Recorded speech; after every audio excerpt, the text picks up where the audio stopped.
Emergency rundown. We had a massive trade day yesterday. Had to step in, talk about it for everybody. Brought on a guest from outside the league, an objective party to kind of break things down. He was here for the draft. Semi, because I was here for the draft. Yeah, he was here for the draft. He helped draft Mondo's team. Everybody welcome Chuck. Thank you for having me. Happy to be here. Ready to get it going. Saw a little snippet of some of these trades, and it looks pretty crazy. It's like crazy. All right, let's get into it. So we had recent activity. You can see my screen. So let's start in the beginning. Yep. Holy shit. Look at all these.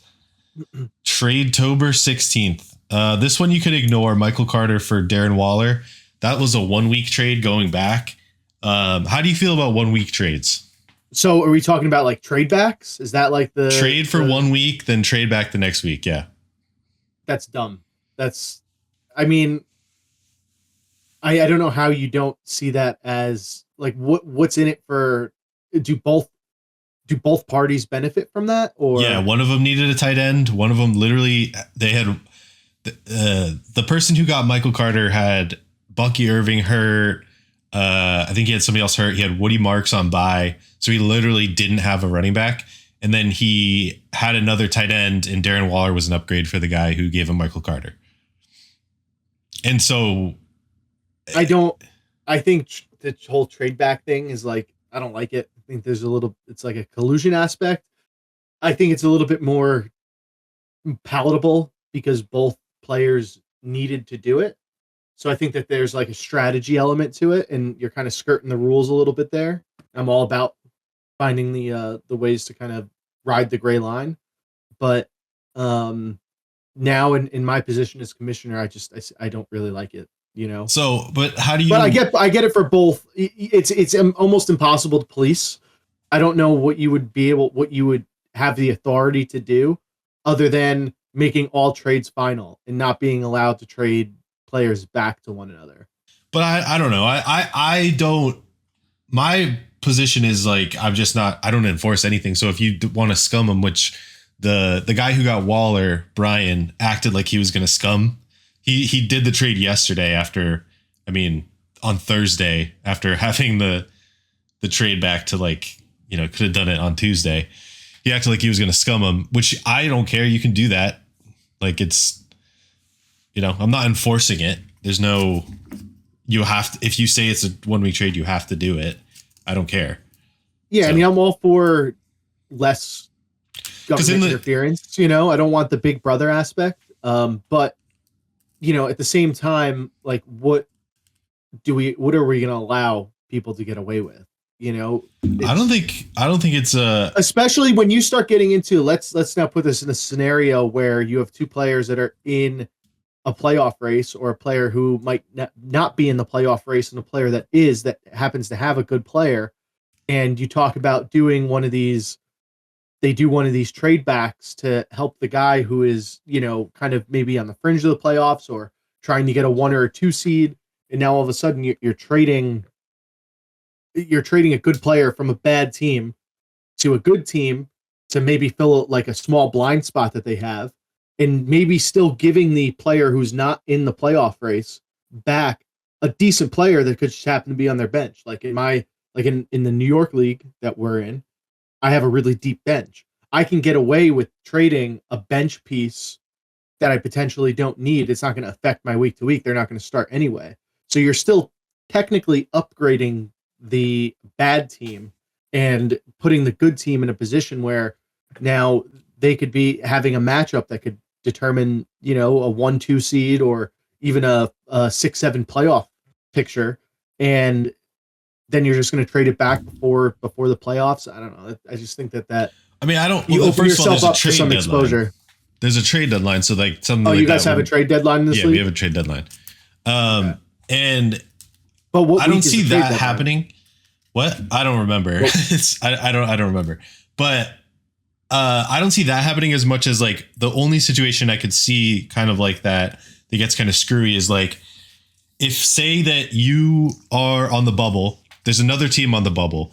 you want that team to not make the playoffs. So you trade a player on your bench to their opponent for 1 week to try to get them to lose. Yeah. Like something like that. Similar to what I was saying. Yeah, it's all to but that honestly, effect, that's where you can kind of dictate like, the outcome of a. Like, I feel like that's just shitty, and like I don't know, and I think I don't know. Point, like, what do you say? You can't trade though. Like, I think at that point you might have a little like that's collusion. You have two teams colluding to potentially keep somebody else out with the sole purpose of keeping another team out. Like, I don't. But if they both get the strategy benefit, aspect, I mean, I guess, but I mean, if they both benefit, then the trade. Say it's a team fighting for a better seed. If they win, they get a better seed, so it benefits them to win, but it benefits the other person to try to get their opponent to lose, so they make the playoffs. I don't know. This goes back to why we have, not to get off topic, but why our league is called Tainters of the Valley, and I was the original tainter. I was the reason why it's called Tainters of the Valley, because this was in like 2012, I think, maybe 2013. Alex had a really good team and I had a really bad team. We were approaching kind of like a point where it was I had to win out in order to make the playoffs, and it didn't matter for Alex. So we did a 5-player swap. It was like a 4 or 5 player swap where we just changed our entire teams around in order to get it done. And the league went up in arms because it really looked like I was colluding with Alex and giving him just guaranteeing him a win in the league that season. Because with that trade, his team improved significantly. And on paper, it didn't look like my team was going to improve that much, even though it did. I just missed the playoffs. It ended up being a trade that worked out for both of us. But, you walk a fine line between improving your team and making a trade that's beneficial for both sides and collusion. And I feel like trade backs, when they're with the intention of, I think this trade back, whatever, like if you had let's say you had 2 tight ends and another guy only had 1 and they were on a bye and he was super injured and needed a wide receiver and you happen to have a wide receiver and you just swap for the week. I guess I don't really see anything wrong with that. That's pretty much what happened. The guy who got Waller had Hawkinson on bye, and the guy who got Michael Carter had literally had an empty RB2 slot. So yeah, so that's fine, I guess, but it just opens the door for so much other stuff, and I feel like at that point you just got to go to the waiver wire and figure it out. I mean, I've been a commissioner since 2013, and I've learned my lesson through mistakes. And what I've learned largely is when in doubt, do nothing. So I try to just stay out of the way, facilitate what people want to do. Don't step in and stop things or speed things up or whatever. That's why I had sped up trades before that people got up in arms about, because like one of the players is playing on Thursday. So if it's like a 2-day review window, then the trade wouldn't get done till the next week. And if the trade got done on like Tuesday late or Wednesday, well, people got upset about that. So I just removed the trade review altogether, because whatever, if something really egregious happens, we can reverse it. Yeah. I mean, I think, at that point, I think all trades anyway should just be approved by, like, the way we have it set up in our league, where a trade gets done, both players text me, give the thumbs up on the trade. As long as it's not like super egregious, I'm just going to push it through and it's going to be done no matter what.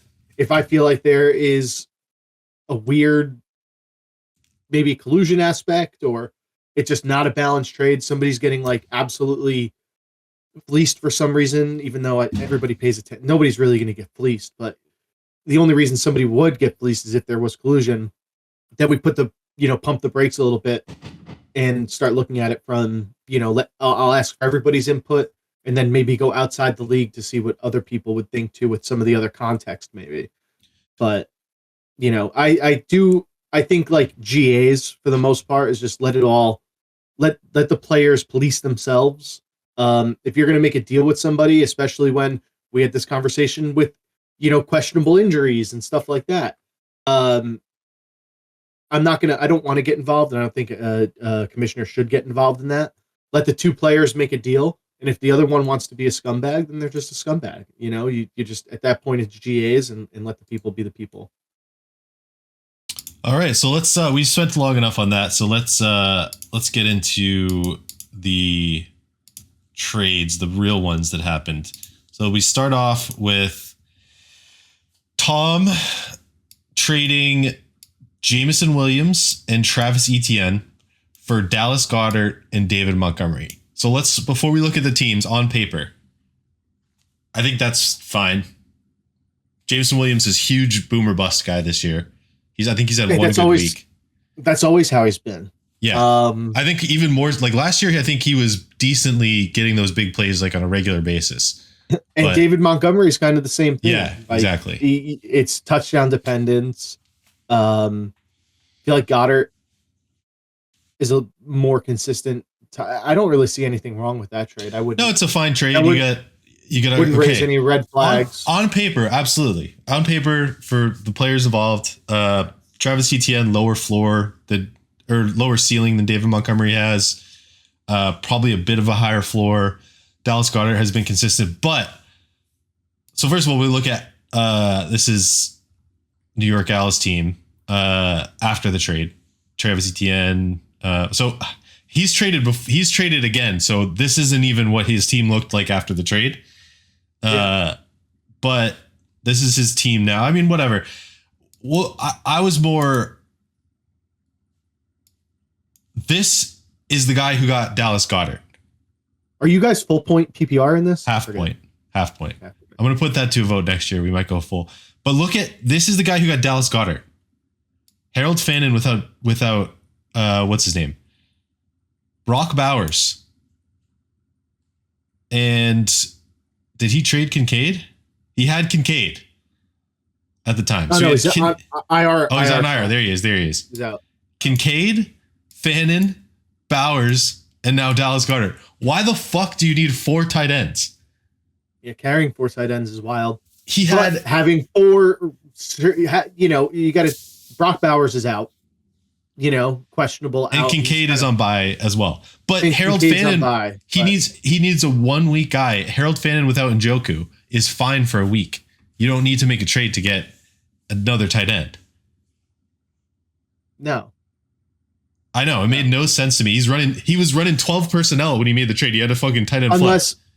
Unless he's looking to maybe make another trade, another move. I think you trade Bowers if you're him because he's the name and like the upside and everything, and he's got replacements. Dalton Kincaid is a top 5 guy right now.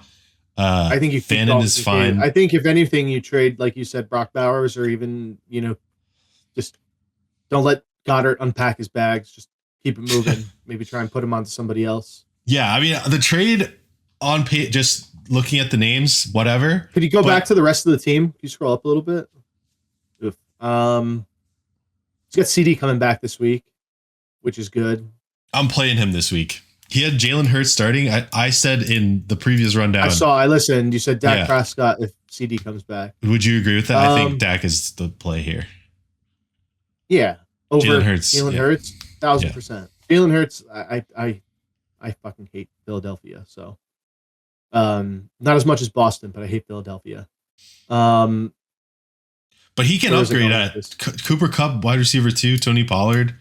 I mean, his running backs are tough. Charbonnet. He's got Cook on bye. Yeah, he's got Cook on bye. Charbonnet sucks. Okay, that makes sense. Yeah, I would try to maybe parlay some of these guys on his bench, especially the tight ends. Because the problem with tight ends are you have like 8 to 10 good week-to-week tight ends, and then you have really everything else. And people can just stream tight ends, I feel like. Everybody at that point is touchdown dependent, or they happen to have a good week. But he's got 3 that when healthy are just plug and set and forget tight ends now. Yeah, I mean, he needs a trade. He needs a trade again. I would be looking to move 2 of those guys, 2 of those 3 at least, to try and open it up. Speaking of tight ends, there's been more moves. I guess I'll keep going because this guy didn't have this. And not to go back to the other trade. If you punch that trade into a half-point PPR trade analyzer, it's not that it's more favorable to the team acquiring Jameson Williams and Travis Etienne, but it's not bad. The positions are so different that, especially with the wide receiver and tight end, if you're picking up a need, it's a fine trade. Doesn't look that bad on paper. Yeah, I don't know. I just don't know why Tom. I think he wanted Montgomery, but I mean, so this is the trade I was offered before we started this. Darren Waller and Rachaad White for Brian Thomas Jr. Oh, I mean, that's the easiest. Yeah, but when was this offered? Today. Oh, that's dumb. Yeah. If Rachaad this was 2 weeks ago or right when Bucky Irving got hurt, then, you have a conversation because Darren Waller is turning out to be actually pretty decent. Yeah, he is. But I have Kittle coming. I have Kittle on my team. He's coming back from injury this week or next week. Bucky's coming back next week or the week after. And you would be selling Brian Thomas Jr. so low and buying Rachaad White so high. Right. Which is not the way you should do that. So we'll just go ahead and decline that. All right. So next up, this is how he got Darren Waller in the first place. AJ Brown and Darren Waller for Alvin Kamara and Stephon Diggs. What do you think about that one?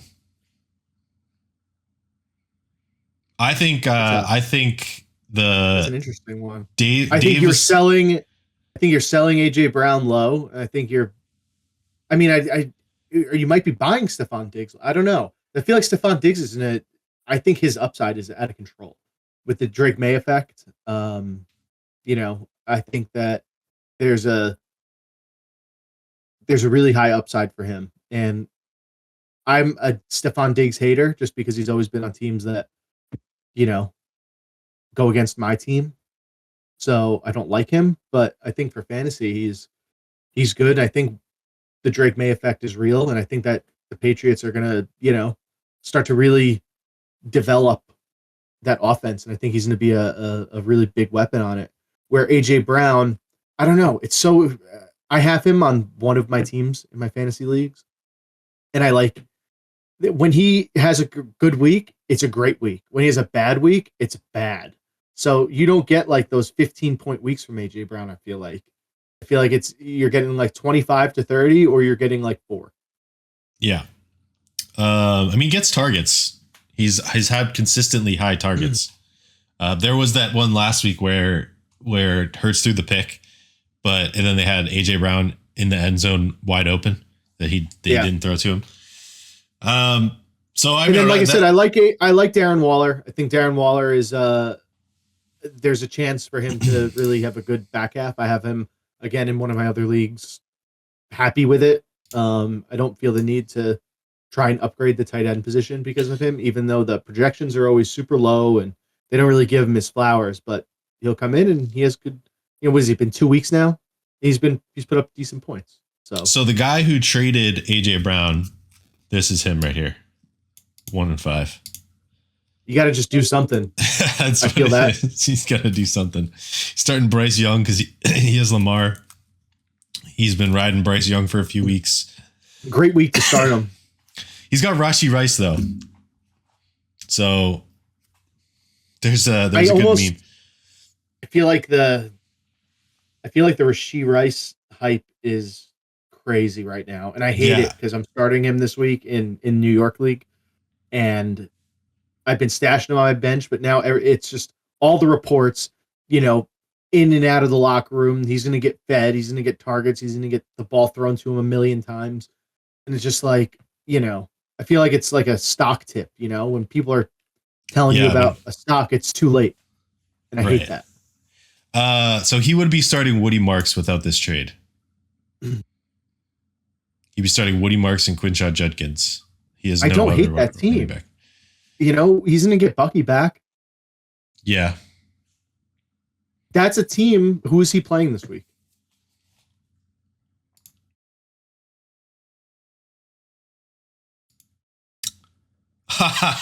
He started with -4. Oh my god! He And the other started guy is against Jamar 30. Chase. I take back everything that I was going to say.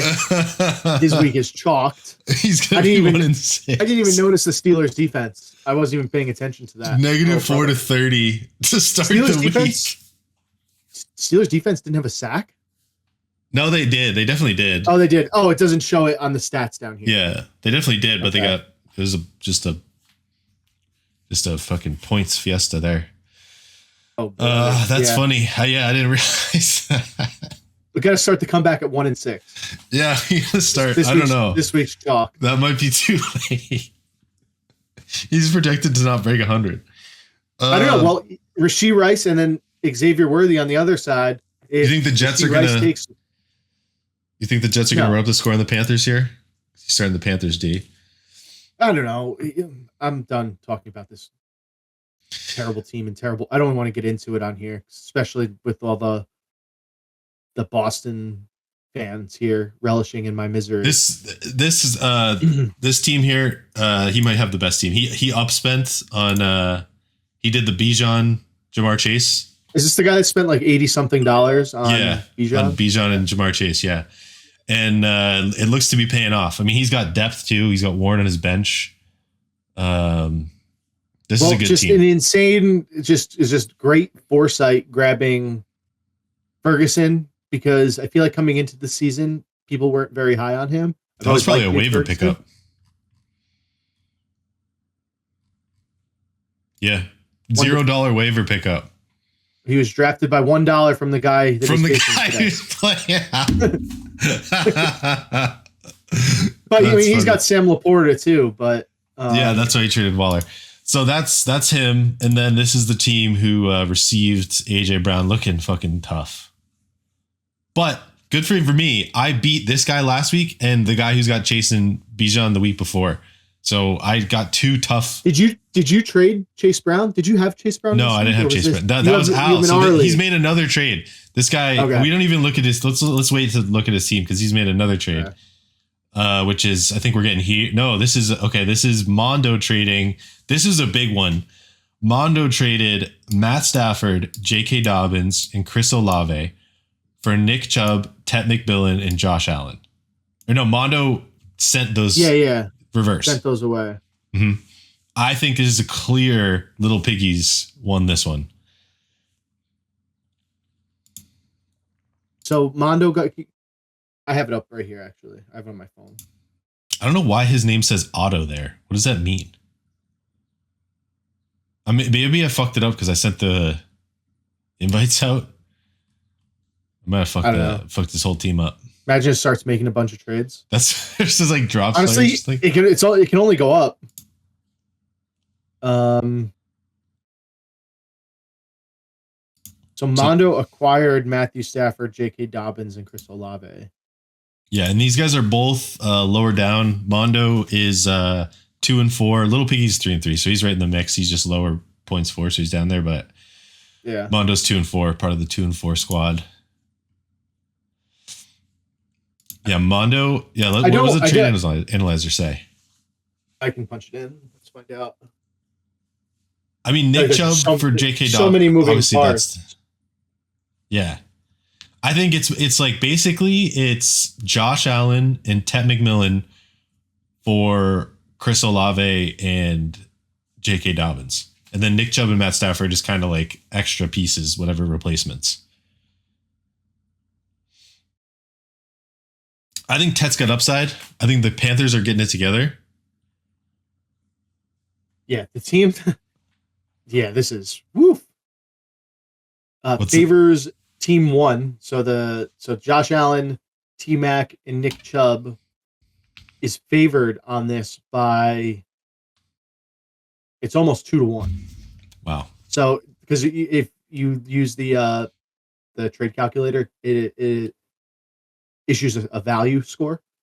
It's 9,528 is the value score for team one. So that's the team that's acquiring Josh Allen, T-Mac, and Chubb. Team two total value score is 5,609. So it's like a 4,000 point difference. So yeah, the team that's the team that's not Mondo on paper is making out like a bandit. I don't understand why he would do the trade.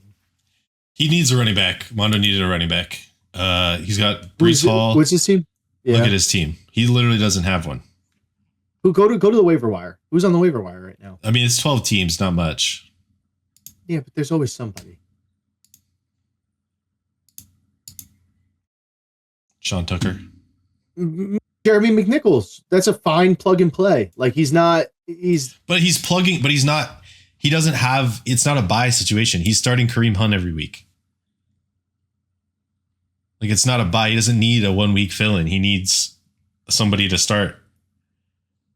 I don't know why he went in for Javonte. This is just a masterclass negotiation, is what it was. What we saw. Yeah. He went in for Javonte, which would have been like, yeah, but he had settled for Dobbins, and he wanted to trade with the guy who has the Bijan, that team. He wanted to trade with him. He wasn't interested. He's like, I'm gonna ride with Goff. I don't care. I like my depth. I want to ride with Goff. So he got turned down there. He went to this team, who's the only other team that could sell running backs, with Gibbs and Javonte, and then some like Michael Carter, some whatever. Still hurting on the flex here. I don't know if Nick Chubb's the move to flex. I might go Michael Carter, but I don't know.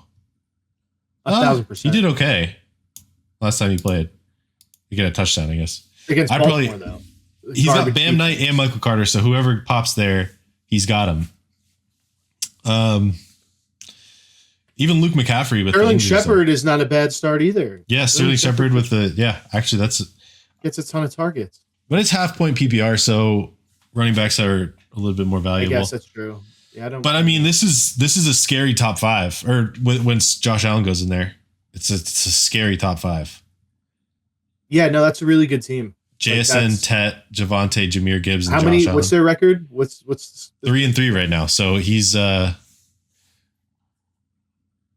he's got to pick it up a bit, but I mean, if you're making a move to go up, that's what you want. Those are really good team. It's a clear winner.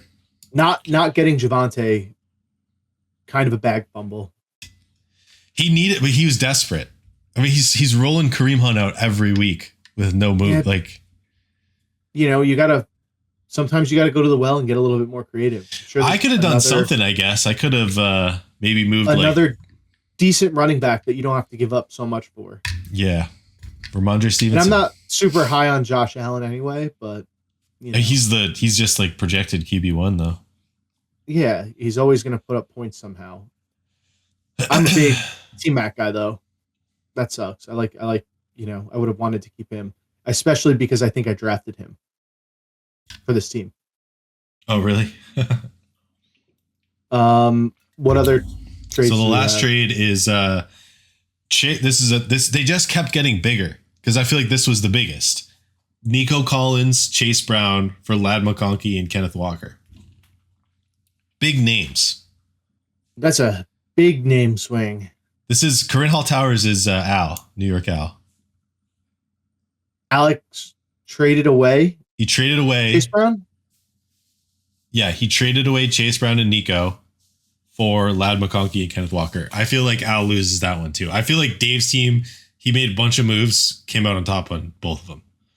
I think, yeah, that's because Ladd and Kenneth Walker are both super volatile players.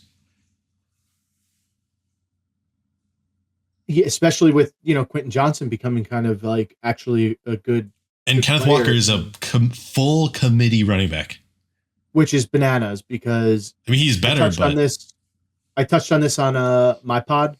So we had a guy starting Zach Charbonnet, or we got to talking about him. I think they have the same, close to about the same amount of carries on the season, and Kenneth Walker has almost double the amount of yards gained than Charbonnet for some reason, and they don't use him on the goal line. It's because he's made of glass, and they don't want to feed him too much because he'll get hurt. I guess I still don't. I don't understand why Alex would want McConkey over Nico Collins and Kenneth Walker over Chase Brown. I think he just got sick of Chase Brown. Trade, I know. And you look at the individual piece. You're basically doing 1-to-1, 1-to-1. It's not a package. It's just you're trading a wide receiver for a wide receiver, running back for a running back. You are trading a wide receiver that has more upside for a wide receiver with less upside, and you're trading a better running back. Just doesn't matter what Chase Brown's stats are. Especially now with the Joe Flacco effect. You got a better fantasy running back. I don't know that he's a better running back. He's a better fantasy running back. Oh, fantasy. I'm talking fantasy. Yeah. He's a better piece for your fantasy team, especially now with Joe Flacco. I don't even know how you don't let that play out. Yeah, I don't know either. What did he do last night? What did he did good. How many fantasy points? Let's look at also pretty low. He's 2-4 New York Al. Just got his second win last week. Oh, I'm looking at the wrong team.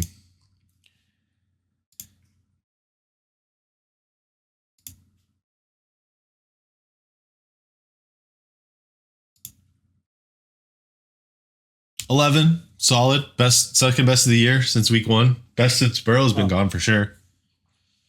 I mean, 11 carries, 108 yards. Only he had -8. I thought he had better. I don't know. I didn't really watch the game. He had 2 catches behind the line of scrimmage and got tackled. All right, so maybe I'm being a little dramatic, but I think that he didn't go off, but 108 yards if he gets a touchdown. Yeah, that's a big swing. And that team looked very okay last night. And this look at the schedule opens up: New York Jets, Chicago, Pittsburgh again, New England, Baltimore sucks defense. I mean, then a little tougher in the playoffs. So we'll just the Buffalo matchup because then it's Baltimore, Miami, Arizona. The schedule opens up now for Chase Brown. Buffalo's defense could be exposed too. You know, they're not. Yeah. There's not a single team on that list that is, I think, a top flight defense. Right. Maybe the Patriots. And they just got done with Minnesota, Denver, Detroit, Green Bay. They just got done with Murderers Row. Jacksonville's a good D. These are all good defenses. Yeah. Now you got Flacco. I don't know why you do that trade now. If you do that trade 2 weeks ago, you're like, I can't with him. But you got Flacco. It's looking up. This is the second game with Flacco, right? So the first game with Flacco too, you got to be you can't be this is what it's going to be because he just got there. So you know that it's going to get better. Yeah. And it's going to be a basic offense. It's going to be basic play calls. It's not going to be anything. Even I saw the interview this morning that he did on after the game, at the booth on Thursday Night Football. And he was saying that there were a couple plays he didn't even know what was being called. He just kind of improvised. So I think once they establish an offensive identity, I think Chase Brown is going to be a part of that because that's kind of always Joe Flacco has always used his running backs in the passing game. And a lot of his teams always have a pretty strong rushing attack. So I think that you're going to see more Chase Brown, and it might be a similar volume, but I think it's going to be more meaningful carries, and I think it's going to be more, intentional use of him in the passing game.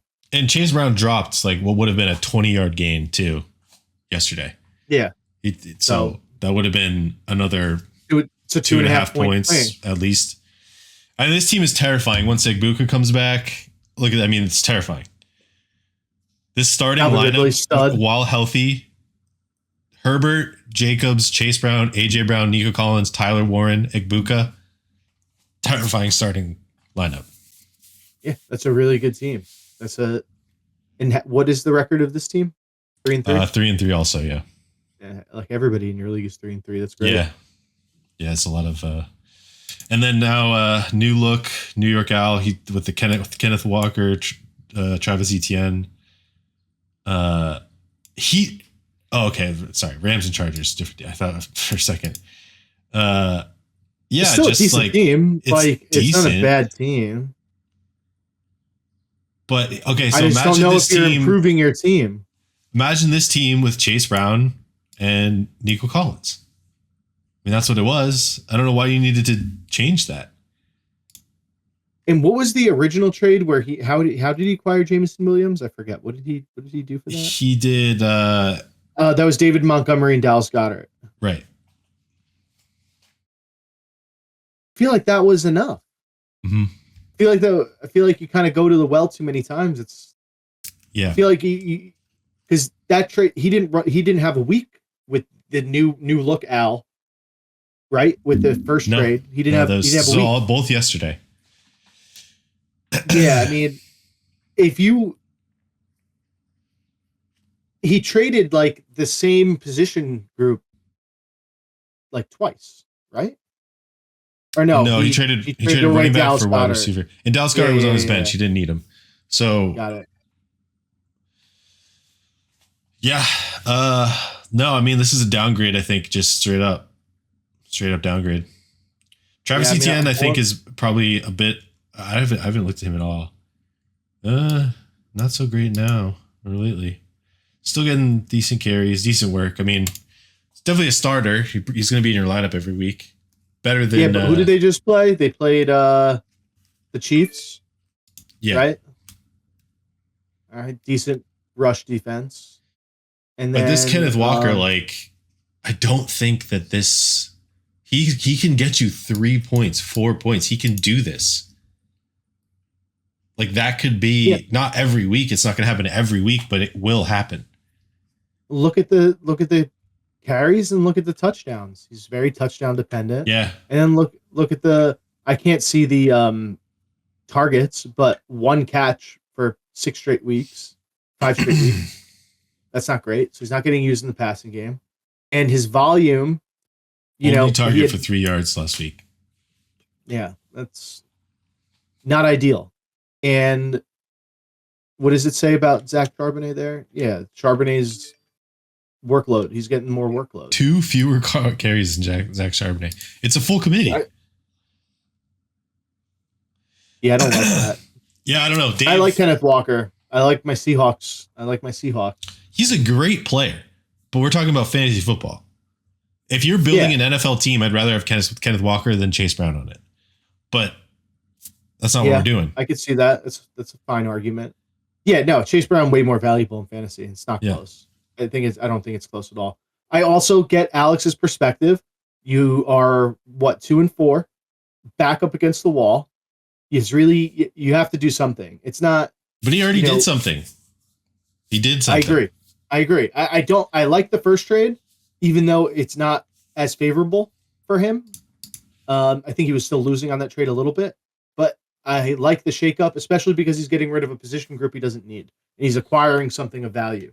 I think in the context, the grand scheme of all of it, that first trade made a lot of sense for Alex. I'll have to ask him what the thoughts were, other than just, I need to make a change, because he already made a change. I think best case, Ladd McConkey and Nico Collins are like the same. Because Keenan Allen's kind of dying over there. His age is showing midway through the season, or fantasy season. So McConkey's getting more work, but I think Nico is already getting that. Yeah, I mean, this is what you want from both of those guys. And this is what Nico, I think, is just going to do every week. Yeah, I mean, we'll see. Look at the yardage too. Look at the average. You're not. This isn't like a screen pass merchant that's just getting, especially in a half PPR.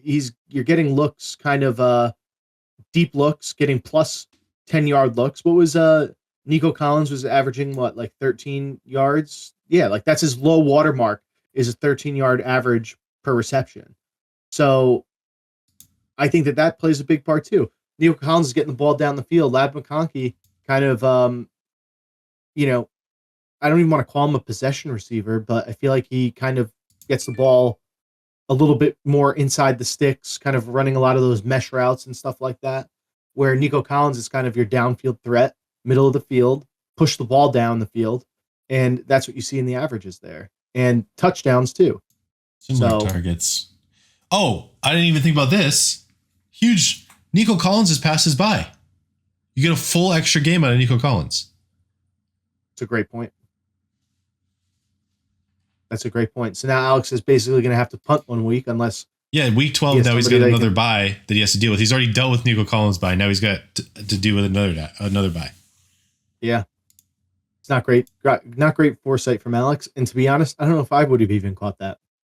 What is Kenneth Walker's buy sitch? Week 8? Week 8, and Chase Brown's coming. It hasn't happened yet either. Week 10. Week 10. Yeah. It sucks. It would be cool. It would be better for Al if they were all in the same week and you just punt, take the loss, deal with it. And he's then he's going to stack wins, though. 2 and 4. But you need to stack wins. And everybody's staggered on a bye, and basically taking one of your best players out for a full week again is not really how you do that. Yeah, and I got to assume Egbuka will be back by 10 or so. Yeah, so I mean, yeah, just Dave wins that straight up. I think it's pretty obvious. So that takes us to the end. This was quite a bit longer than I thought it would be. This whole breakdown, but yeah, a lot of big day of trades. I mean, this is the amount of trades. This is the number of trades that sometimes happen in a year. It just happened in a day. I don't think we've seen in the New York League that many trades over the course of 3 years. Yeah. Problem is, everybody is just too much of a pussy to like step up and make a move because everybody thinks they're too smart. Everybody's like big braining it and trying to like pull one over on somebody else. And I'm cool with trades. And you like to trade too. So yeah, I've obviously been big trader kind of to my detriment. We traded earlier this year. You've traded like 4 times in the New York League already this year. And I think I don't remember if we traded last year. I think we had talks of trading. I don't know if we actually did or not. But that goes back to like the draft part of it too. You brought it up on your podcast yesterday when you guys were drafting. Nobody was gun shy. Everybody just went out and they paid for whoever they wanted and didn't care. Where in our league, everybody's trying to be like fucking genius and, moneyball everything. And yeah, sometimes it doesn't work. Yeah. Well, the one time Mondo didn't do that and paid up for the 2 top running backs was last year. And it was Breece Hall and Christian McCaffrey who didn't play all year. So that was a bad decision, but no, I mean, yeah, I think bringing the auction to the mass league, I think it's a hit. Even Dave had to admit. I mean, this is the first year of auction, and look at what we have for trades. I traded before the season started. I mean, I think it's just the superior format, makes for a more competitive league, makes for a more fun day, in my opinion. That's subjective. Not everybody enjoyed that. I've been doing the auction thing since 2012, and it took until like 2016, I think, is the first year that I brought it to our league that you're in New York, and it's infinitely better. It removes all of the RNG. Like, nobody wants to deal with draft positions. Like, it's annoying because then you just have people blaming where they drafted, and you're just taking best available. And I feel like somebody who doesn't know football can draft a snake draft in a snake league and have a decent team and draft a decent team, where with auction, you have to really think about your strategy and build your team. You get to build the team the way you want. You have access to the same players as everybody else. There's no RNG to worry about. It's just how much balls do you have to pay the money for the person you want. Agreed. All right. Well, thanks for coming on, everybody. Check out Tainers of the Valley. I always, happy to give my platform to a smaller creator like yourself. Right. So, that was it, everybody. That was the breakdown. That was the big trade day. You guys wanted the emergency breakdown pod. So, all right. Have a good one. Everybody, good luck on Sunday. See you guys later. Good luck. Thanks for having me.